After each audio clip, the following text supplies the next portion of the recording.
ክህደት የተሸከመው ፍቅር ልብ አንጠልጣይ የህይወት ታሪክ። ጸሐፊ ሆኖፍ፣ ተራኪ ኢናያ። ለቻናላችን አዲስ ከሆናችሁ ላይክ፣ ሼር፣ ሰብስክራይብ በማድረግ ስራዎቻችንን ያበረታቱ። ስለምትከታተሉን ከልብ እናመሰግናለን። ክፍል 6። አዋቂው መጅኑን። ማለት እንዴት? ምንም አልገባኝም።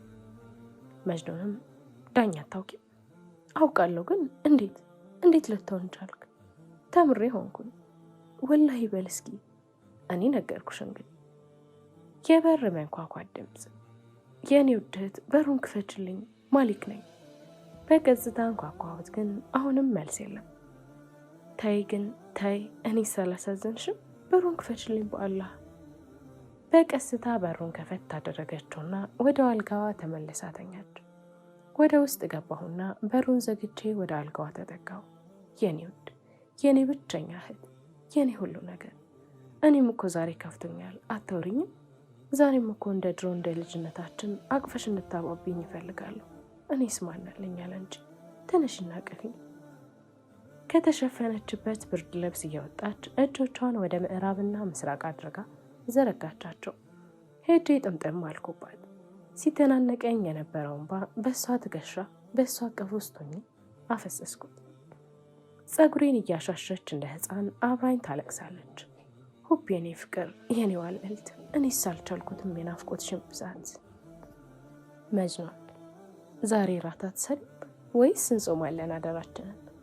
ኧረ ቀልድ፣ ኧረ ልነሳ ነው። ከፈለግሽ ላግዝ እችላለሁ፣ ርቀታችንን ጠብቀን። እሱ ጥሩ ሀሳብ ነው። ሰርታችሁ ብሎ አይደል ህጉስ የሚለው? ጭራሽ ቀኔም ጀመርሽ? ኧረ ለጨዋታ ያህል ነው።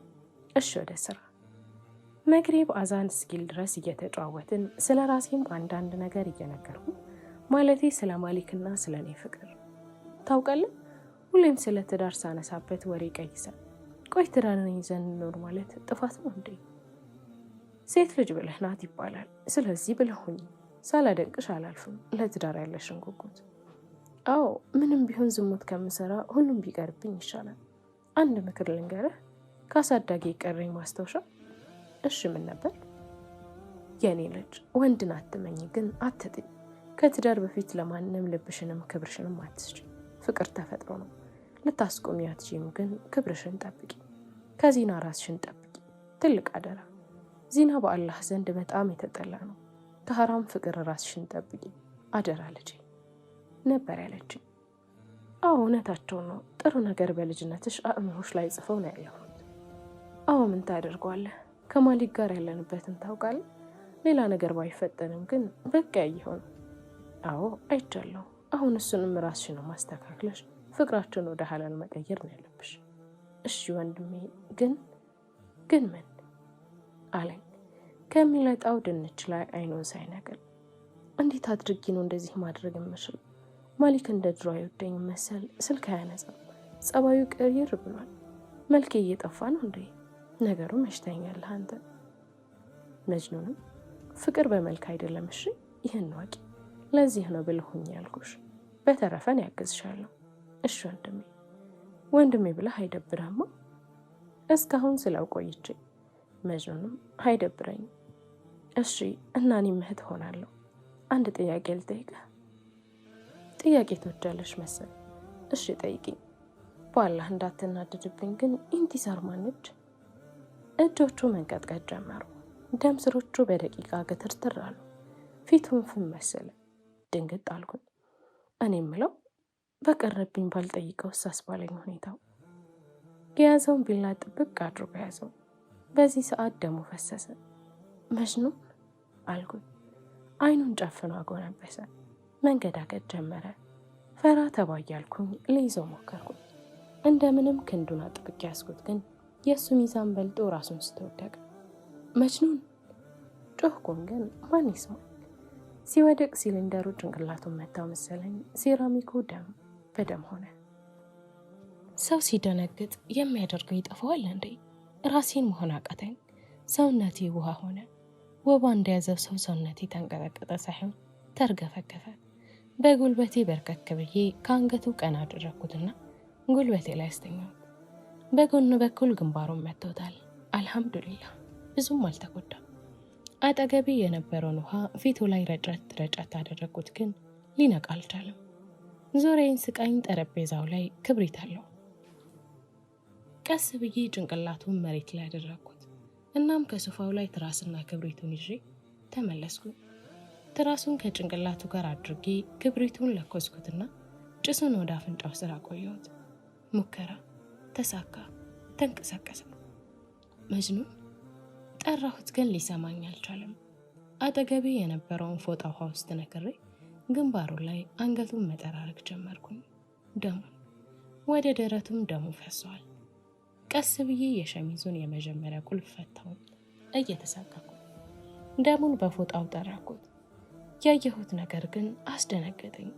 ንቅሳት አይደለም፣ በሆነ በጋለ ነገር እንደተጻፈ ያስታውቃል። ከአንገቱ በጣም ሳይርቅ ኢንቲሳር የሚል ጽሑፍ አለ። ሁሉም ነገር ግራ አጋባኝ። ማነች ኢንቲሳር? ይባስ ይቺ ልጅ ለማወቅ ያለኝ ጉጉት ጨመረ። ከፍሪጅ ውስጥ በረዶ አውጥቼ ግንባሩ ላይ ያደረግኩትና እጁን በፎጣው ጠቀለልኩት፣ ግን የእጁም ደም ሊያቆም አልቻለም። ትዝ ሲለኝ የተፈጨ ቡና አለ። ደሙን ቢያቆምለት ብዬ ቡናውን አድርጌ እጁን አሰርኩለት። አይኖቹን ገለጣቸው። እጁን ጭንቅላቱ ላይ አደረገው። ቆይ መጅኑን እንዳለህ ደምነ፣ ተነስ ልደግፍና ሶፋ ላይ ተኛ፣ ወደ ሐኪም ቤት እንዲደላጋሉ። አይ እሺ ተነስ ብዬ ክንዱን ለመደገፍ ሞከርኩኝ፣ ግን የማይቻል ነገር ነው። ዛሬ ገና አቅመ ቢስ መሆኔን ተረዳው። እንደምንም ሶፋው ጋር አደረስኩትና እንዲተኛ አደረግኩኝ። ደሙ ግን በምንም ላቆም አልቻልኩም። ግንባሩን መድማት ጀመረ። ወይ ወደ አይኑ ሳይገባ በፎጣው ጠረኩለት። መጅኑን በአላህ ደምህ ሊቆም አልቻለም፣ ወደ ሐኪም ቤት እንሂድ፣ ድርቅ አትበል፣ የሚጠጣው አስጭኝ አለኝ። እሺ ብዬ የሃይላንድ ውሃ አምጥቼ ሰጠሁት። በ3 ጥንፋሽ ጠጥቶ ጨረሰው። የኔ ልብስ ደም ወርሶታል፣ እጄም እንደዛው። የሸረሪት ድር አለ፣ ፈለጊ እስኪ። ምን ያደርግልሃል በዚህ ሰዓት? ይልቅ ተነስ፣ ሐኪም ቤት እንሄድ ከመሞትህ በፊት። ለቁስሌን የፈለግኩት ሐኪም ቤት አልሄድም። እሺ ኬት አመጣለሁ በዚህ ሰዓት? ቤት ውስጥ አይገኝም እኮ። በቃ ተይው እሺ፣ ሰላትም እየደረሰ ነው፣ ወደ ክፍሌ ልሄድ። እሺ ግን ትችላለህ መንቀሳቀስ? ማለቴ ለመስገድ? አዎ እችላለሁ፣ አብሽሪ፣ አንቺም ስገድ እሺ። እየተንፋቀቀ ወደ ክፍሉ ሄደ። ልረዳው በፈልግም ደነካው፣ ግን አልፈለግኩም። ክፍሉ እስኪደርስ ድረስ በአይኔ ሸኘሁትና ወደ ክፍሌ ሄድኩኝ። ሻወር ወስጄ ልብስ ቀየርኩኝና ወደ መግሪብ ሰላት። የልብ ሰላም። ትወዳታለህ አለችኝ። ማሊክም አዎ እህቴ እወዳታለሁ፣ ግን አብረን ልንሆን አንችልም፣ ባባ አልፈቅድም አለኝ። ይዘሃት ጥፋ ማለት? ባባስ? እናንተስ? ከወደድካት ይዘሃት ጥፋ፣ በፍቅር እሳት አትለብለብ። አልችልም እህቴ አልችልም። 2 ምርጫ አለ፣ ወይ ይዘሃት ጥፋ፣ አለበለዚያ እንደኔ በድን እያለ የሞትክ ሰው ትሆናለህ። አይሆንም እህቴ አይሆንም፣ በቃ እንደዚሁ መኖር ይሻላል። ማማም ተጨንቃለች፣ ለምን ታች አትመጭም? ባባም አለ። ሀሀ ተጨነቀ ባባ? ለእኔ ተጨነቀ? ኧረ አታስቀኝ እንዴ! አዎ ባባ ታውቅ የለ እንዴ እንደሚወድሽ። አይወደኝም፣ እያስመሰለ ነው፣ አትሽወል። መቼም ሊወደኝ አልችልም፣ እንዲወደኝም አልፈልግም። አባትሽ እኮ ነው። አባትሽ አትበለኝ፣ እኔ አባት የለኝም፣ ድጋሚ አባትሽ እንዳትለኝ። ትውስታ ግን መቼም አትለዩኝማ። አዎ መቼም አልለይህም፣ ሞት ቢመጣ እንኳን አብረን ሞታታለን እንጂ ቃል ግቢልኝ አላት። ወላሂ ቃሌ ነው። ማሊክ ኢንቲዛር ፈዘዝሽ እኮ። ከአይኖቿ እንባ ፈሰሰ። ለተኛ ነው፣ አሁን ሄድ። እሺ። ተነስተው ከክፍሉ ወጣ። ለምን እኔስ በህይወት ኖርኩኝ? ለምን አልሞትኩም? ቃል ገብቼለታል ነበር አብሬን ለመሞት። እኔ ግን አለው ከሃዲ ነኝ፣ ከሃዲ። እንባዋ ከአይኗ ይወረድ ይዞታል። እሱ ታምኖ ነበር ለፍቅር ህይወቱን የከዳው። ግን እስከ ለተሞቱ ሞት ይገባኛል፣ መኖር የለብኝም። ግን ቃሌን አጥፌያለሁ። እስካሁንም ከሃዲው አፍቃሪ። ማሰብ ያቆምኩ ያህል ነው የሆንኩት። አይ ሐናን፣ ምን አላፍሽን ብትሰጊ? ልጁ አሁን ሞቶ ቢሆንስ? ከመስገዴ ላይ ሳልነሳ ራሴን ወቀስኩት። ወደ ሳሎን ወጣው፣ ግን መጅኑን የለም። ወደ ክፍሉ ቀጥታ ሄድኩ። መሬት ላይ ተቀምጧል፣ አንገቱን ደፍቶ። በቀስታ መጅኑን አልኩት። ከተደፋበት ቀናልና ለመጀመሪያ ጊዜ አይኔን አየሁ። ግን ለሰከንድ አልቆየም። አይኑን ወደ መሬት አደረገው። ደህና ነህ? በአላህ አስጨነቀኝ እኮ። ለምን ሐኪም ቤት አንሄድም? ለምን እሺ አትለኝም? አታስቢ፣ ይህ ለእኔ እንደ ራስ ምታት ነው። ቀለል አድርጊ። ከዚያ በሰ ብዙ ሆኛለሁ። እሺ ግን ይቅርታ አድርግልኝ። ለዚህ ሁሉ ነገር ተጠያቂ ነኝ። በአላህ እንደዚህ ትሆናለህ ብዬ አላሰብኩም። የተዳፈነ ህመም ድንገት ሲፈነዳ እንደዚህ ነው።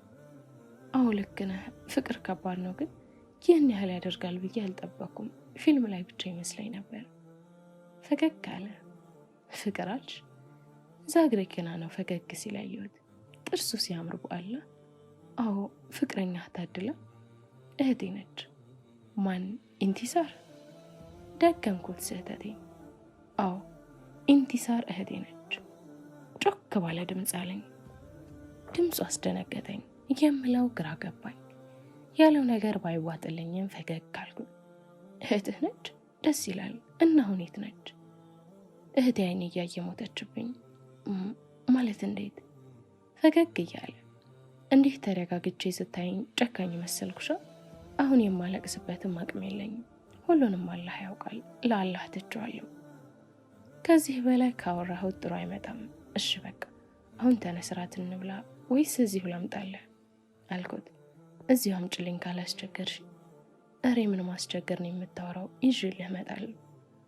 ወደ ኪችን ወረጄ በሰሃን ምግብ ይዤ ወደ መጅኑን ክፍል ሄድኩኝና አስቀምጬለት ወደ ክፍሌ እኔም ምግቤን ይዤ ሄድኩኝ። ወደ ክፍሌ ግን ሊበላልኝ አልቻለም። ምግቡን ሰሃን ከደኘው አልጋይ ላይ ጋደም አልኩ። ማሊክ ጋር ብደውልም ስልኩ ዝግ ነው። ራይስ ጋር ደወልኩ። የባሰው የራይስም ስልክ ዝግ ሆነ። ወላሂ ዛሬ ከልቤን የከፋኝ። ሎሬንዳ ጋር በቴክስት ስለ ሁሉም ነገር እያወራው ስለ ማሊክ ሁኔታ እየነገርኳት እየተጫወትን አመሸን። ቀጣይ ሳምንት የመምጣት ሀሳቧ እንደቀየረችና አንድ ሳምንት እንደጨመረች ነገረች። እየተነጫነጭኩን ቢሆን እሺ አልኳት። እሷም ስትሯሯጥ ስላለች ተሰነባብተን እኔም ኢሻይን ሰገድኩ። እናም ወደ መጅኑን ክፍል ሄድኩ። በቀስታ በሩን አንኳኳና በአንገቴ ወደ ውስጥ ገባው። ቁጭ ብሎ ይጽፋል። ወንድሜ ደህና ነህ አልኩት፣ ወሬ ለመጀመሪያ ያህል። አዎ አልሐምዱሊላህ ደህና ነኝ፣ አታስቢ አንቺ። እሺ እኔ ቀጣይ ያለው ክፍል ነው የማድረው። ካመመ ወይ የሆነ ነገር ካስፈለገ ጥራኝ እሺ። ኧረ ይህን ያህል አታስቢ፣ ደህና ነኝ እኮ። እኔም ለስገድና ልተኛ ነው። የስ እኔ ቀንም ሰገድኩኝ። በል ሰገድና ተኛ። ወደ ውስጥ ገብቼ የበላህበትን ሰዓት አነሳው። ኧረ ለውጥ ጎበዝ። እና አልሸለምም ለዚህ ለውጥ? ለእኔ ብለሽ ሳይሆን ለራስሽ ብለሽ እኮ ነው።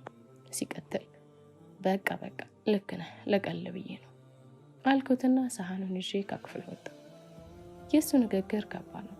ለዛ ነው ወሬውን ያቋረጥኩት። ኪችን የተበላበትን አንድ ላይ አድርጌ አስቀመጥኩ። ወደ ክፍሌ ገባሁ። ልብስ ቀየርኩ። መስገጃና ጅልባብ ይዤ ከመጅኑን ቀጣይ ያለው ክፍል ገባሁ። ሎሬንዳ በነበረችበት ሰዓት የኔ ክፍል ነበር። ለመጨረሻ ጊዜ ለማሊክ ደወልኩኝ፣ ግን አሁንም ስልኩ ዝግ ነው። በተስፋ ለራይስ ሞከርኩ፣ ግን ምንም ለውጥ የለም። የሁለቱም ስልክ ዝግ ሆነብኝ። ከነሱ ውጪ ስለነሱ የሚያውቅ ሰው አላውቅም። ማን ጋር ልደውል? ማን ልጠይቅ? ያለኝ አማራጭ መጠበቅ ብቻ ነው። አላህዬ በደህናቸው ይሆን? በልቤ ዱዓ አደረኩ። ለሱብሒ እንድነሳ አላርም ሞልቼ የክፍሌን በር ቆልፌ ጥቅልል ብዬ ተኛሁ። አይኖቹ እንቅልፍ ከማጣታቸው የተነሳ በርበሬ ይመስለዋል። መልስ የሚሰጠው ይመስል ግድግዳው ላይ አፍጥጧል። አይነጋ የለም እንቅልፍ ባይኑ ሳይዞር ይኸው አሁን 24 ሰዓት አስቆጠረ። ይሆን እያስለቀሳችሁ ወይ እያስጮኋችሁ፣ በቃ ውስጣችሁን ብቻ እናንተ የሚሰማችሁ ህመም የለም? ኦፍ ሰው እያወቅላችሁ ሐኪም ቤት ብትሄዱ መድኃኒት የለውም። የዚህ ህመም ዶክተርም መድኃኒትም የሚሆነው ያ የታመማችሁለት ሰው ብቻ ነው። አእምሮ ብዙ ከማሰብ የተነሳ ሊፈነዳ ደርሷል።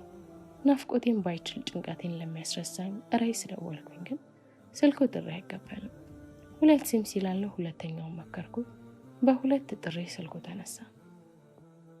ማሊክ አንተ ምን አባ ሆነህ ነው ስልክህን የዘጋው? ሚስት እንዳትደውል ነው? የኔ እናት የኔ ስልክ እምቢ ሲላት ወደ አንተ ደወለች። ምን አለች? ያው ለምን ስልኩ ተዘጋ ምናምን ነው እኔ አላቅም አልኳት። እረ በአላህ ምን ይሻለኛል? እሺ እያደረግክ ያለውን ነገር ጤነኛ ነው? አዎ ለሱ አስበህ ነው ይህን መስዋዕት እየከፈልክ ያለው። እኔ ጭንቀትና ናፍቆቷ ሊገለኝ ነው። እኔ ድጋሚ እንደዚህ ያፈቅራለሁ ብዬ አላሰብኩም ነበር።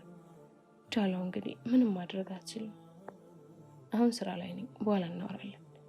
ቻው። ቀናት ቀናትን እየወለደ ዛሬ 5 ቀን ሆኗል። የማሊክን ድምፅ ከሰማሁ 5ኛ ቀኔን አስቆጠርኩ። ከሞት ባልተናነሰ ሁኔታ ውስጥ ነው ያለው። መጅኑን ባይኖር ምን እንደምሆን አላህ ይወቅ። እኔ ክፍሌ ተኝቼ ማልቀስ ሆኗል ስራዬ። እሱ ነው የቤቱን ኃላፊነት የያዘው። እንደ እናት እድሜ ለሱ። ዲኔ ላይም ጠንካራ ሆኛለሁ። ዛሬም እንደ ልማዴ ሱብሒን ሰግጄ መስገጄ ላይ እንደተኛው 3 ሰዓት አስቆጥሯል። የበር መንኳኳት ድምፅ። ቀና ብዬ ተቀመጥኩኝ። መጅኑን ነበር በሰሃን ቁርስ ይዞ። በአላህ አልበላም ውሰደው። አንቺ ልትሞቺ ነው እንዴ?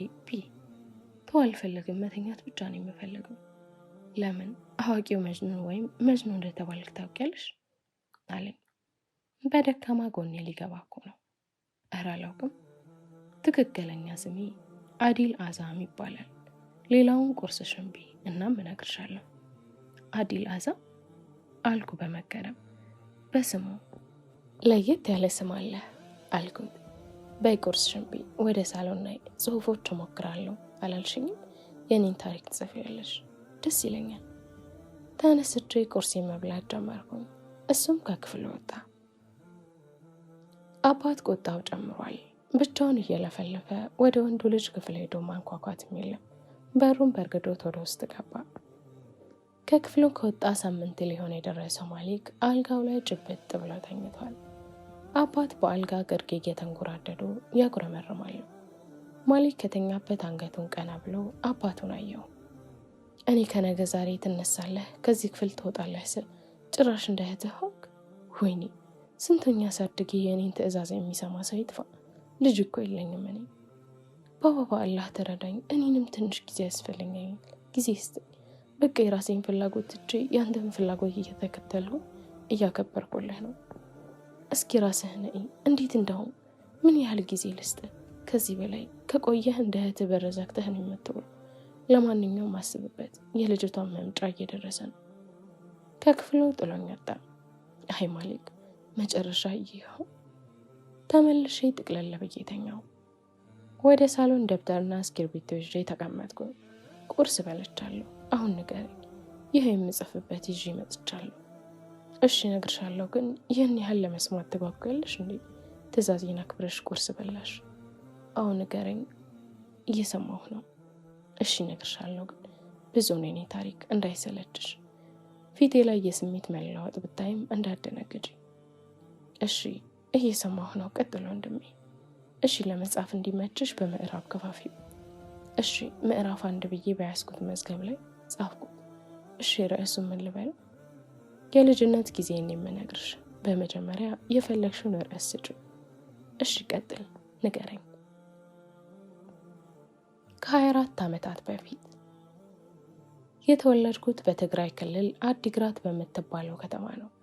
አባቴ ትግራዊ ሲሆን እናቴ ደግሞ ኤርትራዊ ነበረች። እንዴት እንደተገናኙ ምናምን አላውቅም። ብቻ አባቴ ትግራይ ታጋይ ነበር ይባላል። በሰዓቱ ወታደር ማለት ነው። እሱ ነው ስም ያወጣልኝ፣ አዲል አለኝ። የመጀመሪያ ወንድ ልጆም ስለሆንኩ በጣም ተደሰተ። የስሜ ትርጉም ምን እንደሆነ ታውቂያለሽ? ፍትሃዊ ወይም እውነተኛ ማለት ነው። የአባቴ ደግሞ አዛም፣ ትልቅ ድንበር ማለት ነው። ብቻ እኔ ዓመት ሲሞላኝ ሌላ ሴት ልጅ ተወለደች። እሷን ደግሞ በእናቴ ሀሳብ ኢንቲሳር ተባለች። በ1 ዓመት የምበልጣት እህት አለችኝ ማለት ነው። 1992 በተደረገው ጦርነት በኢትዮጵያና በኤርትራ መካከል እናቴ ከቤተሰቦቿ ጋር ወደ ኤርትራ ሄደች። ልጆቼን ብትልም አባቴ ሊሰጣት ፈቃደኛ ስላልነበረ ብቻዋን ሄደች። ኑሯችንን ከአባቴ ጋር ቀጥለን። ታውቂያለሽ፣ በልጅነት እድሜ በጣም የማገናዝብ ልጅ ነበርኩ። አባቴ ፖለቲካ ውስጥ ስለነበረ እሱ የሚደግፋቸው ኃይሎች ስልጣን ሲይዙ ከትውልድ አካባቢያችን ከትግራይ ወደ አዲስ አበባ መጣን። በቃ ኑሯችን ተቀየረ። አንድ የሀብታም ቤተሰብ የሚኖረውን ህይወት እድሜያችንን ለትምህርት ሲደርስ እኔ ቀድሜ ትምህርት ጀመርኩ።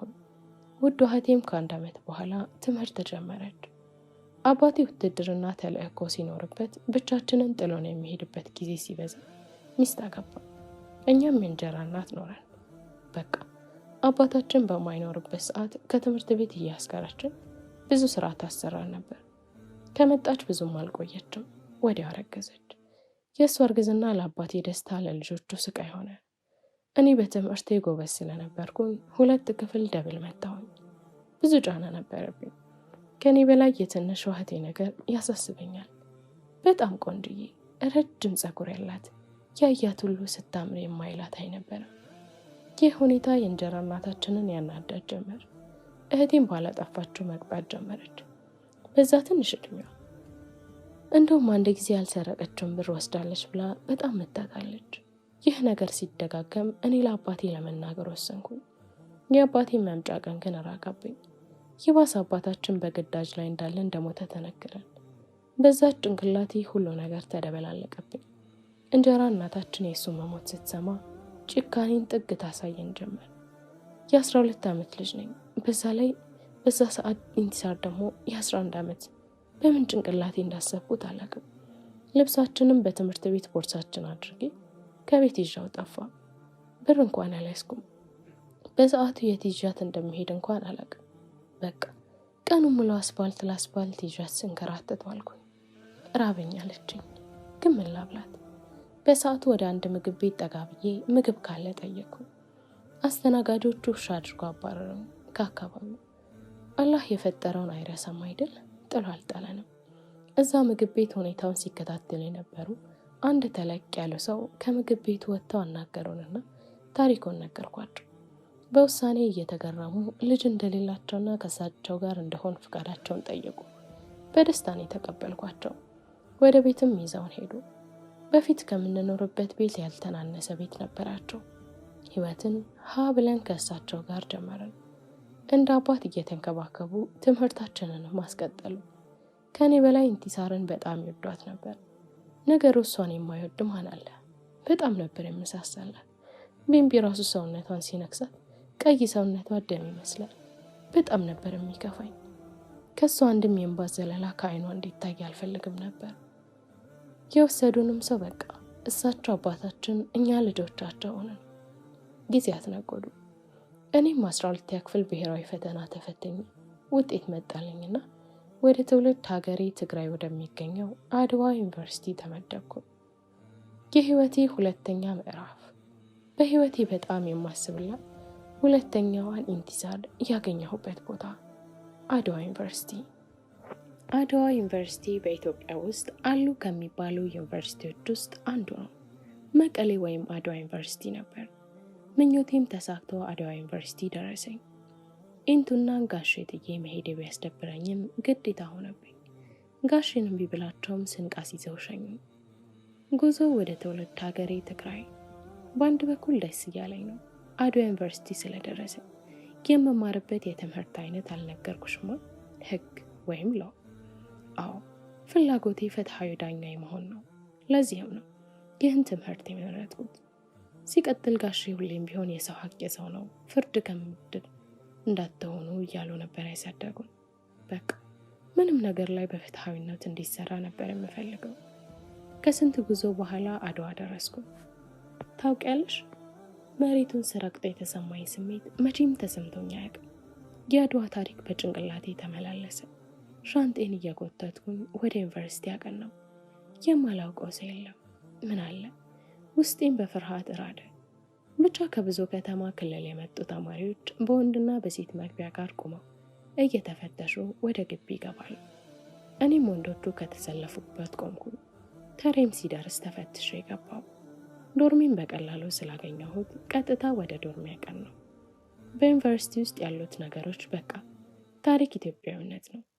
እያንዳንዱ ኮሪደር ዶርም በቃ ሁሉም ነገር በአድዋ ጊዜ በተሳተፉ ድንቅና ታላቅ ጀግኖች ስም ነው የተሰየመው። እኔ ደረሰኝ ዶርም የሚሰኘው የአሉላ አባ ነጋ ብሎክ ነበር። እሱን አልፌ ወደ ዶርም ገባው። ተደራራቢ አልጋ ላይ አንዳንድ ወጣት ልጆች እንደኔው ገና ገቡ መሰል ልብሳቸውን እያስተካከሉ ነበር። እኔም ባዶ ወደ ሆነው አልጋ ሄጄ ሻንጤንና መጽሐፎችን አውጥቼ አስተካከልኩኝ። ጀማው እስኪ በቃ ካሁን በኋላ ቤተሰብ ልንሆን አይደል እንተዋወቅ አለ አንድ ወጣት። በዚህ አጋጣሚ ሁላችንም ተዋወቅን። አንዱ ሀቢብ ይባላል። ልክ እንደኔው ከሸገር የመጣ ሲሆን ሁለተኛው ደግሞ ኢዛና ይባላል። ከዚሁ ከትግሬ ሽሬ ከምትባል ከተማ ነበር የመጣው። አንዱ ደግሞ ከሻሸመኔ ጌዲዮን ይባላል። ብቻ ሁሉም ደስ ይላሉ። ከሁሉም ጋር በአጭር ጊዜ ውስጥ ተግባባን። አጋጣሚ ይሁን አላውቅም፣ አራታችንም የህግ ተማሪዎች ነን። ከሁሉም በእድሜ ትንሹ እኔ ነኝ። በ2 ዓመት አንሳለሁ ከሁሉም። በትምህርታችንም በጣም በረታን፣ እንተጋገዛለን። ኢንቲሳርም ሁሌም ማታ ሳትደውል አትተኛም። ጋሼንም በዛው አወራቸዋለሁ። ሀቢብ ጉድ እናንተ የማይሰማ ጉድ የለም አለ ሀቢብ የዶርሞን በር ከፍቶ እየገባ። የምን ጉድ አለ ለወሬ እየተስተካከለ። ጌዲዮን የእኛ ቢቢሲ መጣለህ እየሳቀ። በነገራችን ላይ ሀቢቢ ምርጥ ልጅ ነው። ከሌሎቹ በተለየ ለኔ ምርጥ ጓደኛዬ ነው። በዩኒቨርሲቲ ውስጥ የማያውቀው ሰው የለም። በዚህ ተግባቢነቱና ወሬ አያጣም። ይኸው እንደተለመደው ወሬ ይዞ መጥቶ ዶርም ውስጥ ለኔ አስይዞ እና ጌዲ እያስተካከለ ሊተረክላቸው ነው። ሀቢብ ቀጠለ። ይኸውላችሁ ዛሬ እኮ ነው ዩኒቨርሲቲዋ ዘናጭ ቆንጆ ሀብታማ። ኢዛናም ኧረ ሀቢቤ በእናትህ ወሬውን ቶሎ በል በቃ እሺ። ያ ኩራተኛው ልጅ ታውቁታላችሁ? እራሱ እንደ ቆንጆ እንደ ተፈላጊ የሚያየው። አዎ አወኩት። እና ምን ሆነ? ወሬ ገርሞኝ እኔም ጆሮ ሰጠው ዛሬስ። እናማ የዩኒቨርሲቲያችን ቆንጆ ልጅ ሄዶ ሲያዋራ ምን ብሏት እንደሆነ እንጃ በጥፊ ብለው ይኸው ግቢ ውስጥ መነጋገሪያ ሆኖላቸዋል። እሰይ የታባቱ ትንሽ አፍልቶ ነበር። እኔ ራሱ ባገኘው ሰበብ ፈልጌ ይህን ጠጋቡን አበርድለት ነበር። ተያይዞ አናቅሽም እንዴ አትፎክሪ። ባለፈው መጥቶ ሲያወራህ እንዴት ነው ይሆንክለት? ወይ ግን ሀቢብ በቃ ነገር አትረሳም። ቆይ ልጅቷ ማነች? ምንድነች? ለምንስ መጣችሁ አልኩኝ ካልጌ ቀና እያልኩ። አዲ ደግሞ ደግ አደረገችው። እንዴ ልጁ ጥጋበኛ ነበረ። እሷም ግን ትንሽ ኩራተኛ ሳትሆን አትቀርም። በዛ ላይ ቆንጆ ሀብታም ነች። ስሟ ማን ነው አልኩኝ በልጅቷ ሁኔታ እየተናደርኩ። ስሟ ኢንቲሳር የኔ መልአክ ነቻ። ምን ኢንቲሳር ነው ጫው ስሟ? ጭራሽ ካልጌ ላይ ተነስቼ ሰማያዊ ሹራብ የለበስኩ። ወዴት ነው አዲ በዚህ ሰዓት አለኝ። መጣው እዚሁ ነኝ ብዬ ከዶርም ወጣው። የምኖርበትን የአሉላ አባ ነጋ ብሎክ ነው ወርጄ ወደ ባልቻ አባ ሳፎን ብሎክ ሽቅብ ወደ አቢሲኒያ ስታዲየም አመራው። ሁሌም የሆነ ነገር ለማሰብ ስፈልግ፣ ከራሴ ጋር ማውራት፣ ራሴን ማድመጥ ስፈልግ እዚህ መጥቼ ቁጭ እላለሁ። እዚህ ጫጫታ የለም፣ ጸጥታን የሚነክሰው። ከአዋፋት ጋር ጉባኤ መቀመጥ፣ አንተ በዝምታ እነሱ በወፋዊ ዜማ ማህሌት ሲደርሱ ይሰማሃል። ያኔ በሐሴት ራስህን አድሰህ ትመለሳለህ። ሀቢቢ ያላት ልጅ ውስጤን ትከንክናኛለች። ግን ምን አገባኝ ስለሷ? ምን አሳሰበኝ? ከራሴ ጋር እያወራሁኝ ጀንበሯ ቁልቁል ወደ ምዕራብ አቅጣጫ ለማሸለፍ ጣር ይዟታል። ጨለማው በተራው ፀሐይን በመተካት ሌሊቱን ለመንገስ የጓጓ ይመስላል። ፀሐይዋን ገና ሳትገባ ዙሪያዋን ከቧታል። ግን ሁሉ የተፈጥሮ ዑደት በአግራሞት እየተመለከትኩ ነው። አቢሲኒያ ስታዲየም መቀመጫው ልዩ ነው። በየደጋፊዎቻቸው መቀመጫ አድዋ ላይ የተሰኙ አያቶቻችን ከእግረኛ እስከ ፈረሰኛ፣ ከህፃናት እስከ አዋቂ፣ ከሽፍታ እስከ ንጉሱ ጀነራል ፎቶአቸው ተለጥፏል። ግቢው አድዋ ነው። ዩኒቨርሲቲ ውስጥ ያሉ ነገሮች በሙሉ ከአንዳንድ ስፍራዎች በቀር በሙሉ በአድዋ ላይ በተሳትፎ ጀግኖች ተሰይሟል። በዚህም የውጭ ጉብኞች ኢትዮጵያን ለማየት ከመጡ በኋላ አድዋ ተራራን ካዩ በኋላ እግረ መንገዳቸውን ይህን ገናና ዩኒቨርሲቲ ተመልክተው ይመለሳሉ። በጉብኝታቸውን በጣም ተደስተው ነው። ብቻ ግቢው አንዳች የመንፈስ እርካታ ካባን ያጎናጽፋል። ይህን ሁሉ ሳይ በአባቶቻችን ብስለት፣ አንድነት፣ ወኔ፣ ጥንካሬ ተደመምኩ። ስለ ሰሩት ገደል እያሰብኩት እንኳን ተናነቀኝ። እኔ ለሀገሬ ምን ሰራሁለት? በስንት ሰው ደምና አጥንት የቆመች ድንቅ ሀገር። የሆነ ሽታ ከገባሁበት ሰመመን አነቃኝ። ከኔ ውጪ በስታዲየም ውስጥ ሰው የለም። ግራ ተገብቼ ዙሪያዬን ስመለከት በአንዱ አቅጣጫ ሙሉ በሙሉ የለበሰች ልብስ ነጭ ነው። ለኔ ጀርባን የሰጠችኝ። እስካሁን እንዴት እንዳላየኋት ተገረምኩኝ። ከጭንቅላቷ ጭስ ቡን ይላል። ሲጋራ እንዳይሆን እያልኩኝ ለራሴ ዝም ብዬ ተመለከትኳት። ብቻ ከትንሽ ደቂቃ በኋላ ተነስታ ወደ እኔ አካባቢ መጣች። ፊቴን ኮስተር አድርጌ ወደ መሬት አየሁ። ምንድን ነው የምትገላመጠው አንተ አለችኝ። መልስም አልሰጧትም። እኔ ጭራሽ ከድርጊቱ አወራሩ አስጠላኝ። ብድግ አልኩ ለመሄድ። አንተን እኮ ነው የማናገረው ብላ እጄን ያዘችኝ። ይበልጥ ስለተናደድኩኝ እጇን አመናጭቄ ከእጄ ላይ አስነሳዋል። አንተ ነህ እኔን የምታመናጭቀው ብላ እጇን ለጥፊ ስታነሳ ቀድሜ እኔ በጥፊ ያጮልኳት። አዛን አለ ለሐናን እየነገርኳት። ዞርን እንስገድና እነግርሻለሁ፣ እኔም ማውራት ደከመኝ። ኧረ ዋላ ተመስጬ ነበር እኮ። እሺ በጥፊ መታሃትስ? ልጅቷ ማነችሳ? መጅኑንም እንስገድና እነግርሻለሁ አልኩሽ እኮ ብሎኝ ጥሎኝ ተነሳ። ክፍል 7 ይቀጥላል። ቻናላችንን ላይክ፣ ሼር፣ ሰብስክራይብ በማድረግ ስራዎቻችንን ያበረታቱ። ስለምትከታተሉን ከልብ እናመሰግናለን።